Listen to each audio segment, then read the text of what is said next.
নমস্কার বন্ধুরা, আশা করি আপনারা খুব ভালো আছেন, সুস্থ আছেন। আমার একটা নতুন ভিডিওতে আপনাদের স্বাগত।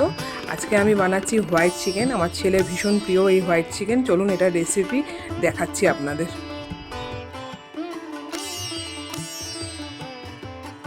চিকেনটাকে আমি টক দই আর শাহি গরম মশলা গুঁড়ো দিয়ে ভালো করে মেখে রেখে দিয়েছি।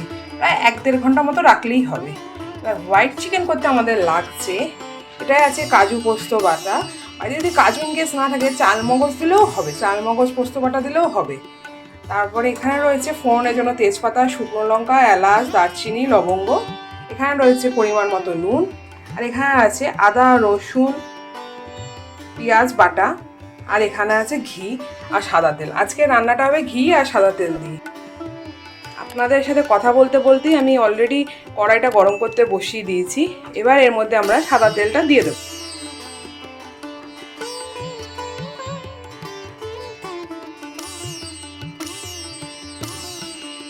সাদা তেলটা একটু গরম হয়ে আসলে এর মধ্যে ঘি দেব। এবার এর মধ্যে ঘিটা দিয়ে দিচ্ছি।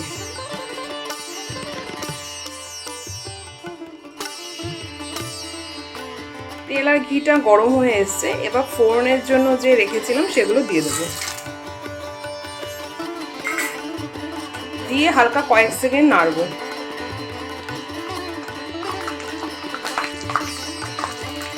নাড়া হয়ে গেলে এর মধ্যে যে পেঁয়াজ, আদা, রসুন বাটাটা রেখেছিলাম সেটা দিয়ে দেবো।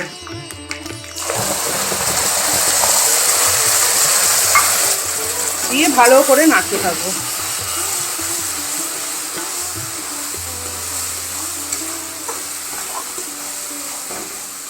পেঁয়াজ, আদা, রসুনের যে কাঁচা ভাবটা সেটা বেরিয়ে গেলে তারপর আমরা এর মধ্যে ওই পোস্ত কাজু বাটাটা দেব। দেখতেই পাচ্ছেন এটা থেকে হালকা হালকা তেল ছাড়ছে। এটা কাঁচা গন্ধটা চলে গেছে। এবার আমরা এতে যে কাজু পোস্ত বাটাটা রেখেছিলাম সেটা দিয়ে দেবো।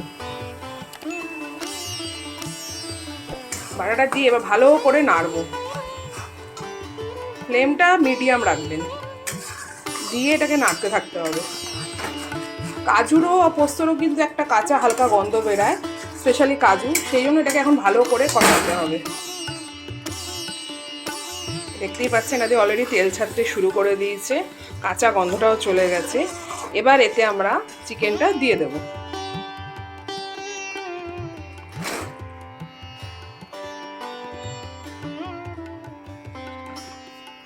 চিকেনটাকে এবার ভালো করে নাড়বো। গ্যাসের ফ্লেমটাকে বাড়িয়ে নিয়ে এবার এটাকে ভালো করে মাখাবো চিকেনটার সাথে।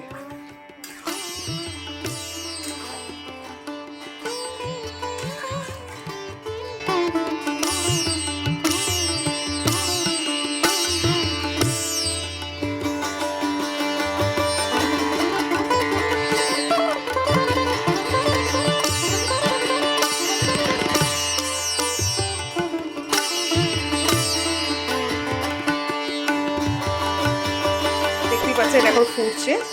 এটাকে আমি মিডিয়াম ফ্লেম করে খোলাই রাখবো এখন আপাতত, একটু যতক্ষণ না পুরোপুরি তেলটা ছাড়ছে। টকপক করে এখন মাংসটা ফুটছে। এবার আমরা এটাকে ঢেকে দেবো। ঢেকে দিয়ে 15 মিনিট পর পর এসে নেড়ে যাবো। দেখবো মাংস সেদ্ধ হয়ে গেছে কিনা। 15 মিনিটের জন্য ঢাকনাটা বন্ধ করে দিলাম।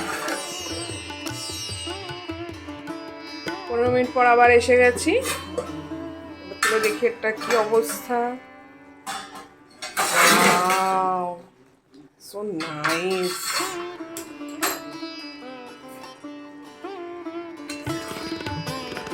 দেখতেই পাচ্ছেন তেল পুরো ছেড়ে গেছে এটা দিয়ে। দেখতে পাচ্ছেন ঝোলটা কি সুন্দর পাতলা হয়ে গেছে। এখনো কিন্তু আমি নুন দিইনি। এবার আমি নুন দেব। গ্যাসের ফ্লেমটা কিন্তু কমানোই আছে আর কমানোই থাকবে। এবার আমি এটার মধ্যে নুনটা দিয়ে দেবো।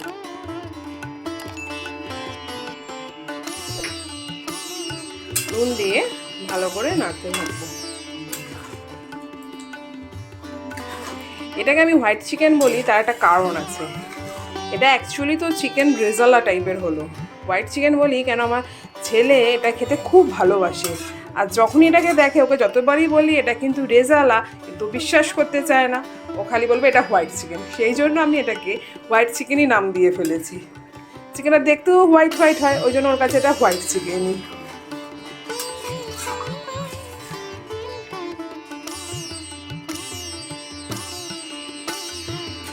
নুন দেওয়ার পর আর একটু ফুটুক, তারপর আমরা নামিয়ে ফেলবো। আমাদের মাংস অলরেডি সেদ্ধ হয়ে গেছে। এই আমাদের রেডি হোয়াইট চিকেন কাম চিকেন রেজালা। যদি আপনাদের ভিডিওটা ভালো লেগে থাকে তাহলে ভিডিওটাকে একটা লাইক আর আমার চ্যানেলটাকে সাবস্ক্রাইব করে দেবেন। Thank you.